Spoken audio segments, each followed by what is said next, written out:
Today I'm at 2610 West Balmoral. That's near Lincoln and Foster Avenue in a very large one-bedroom condo.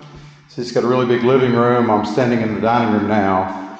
The kitchen has a ton of cabinets and counter space, the refrigerator, quartz countertops, nice deep sink. So you've got the dishwasher, really big stove and a microwave above it. This unit faces south, so it gets a ton of light. It's very, very bright.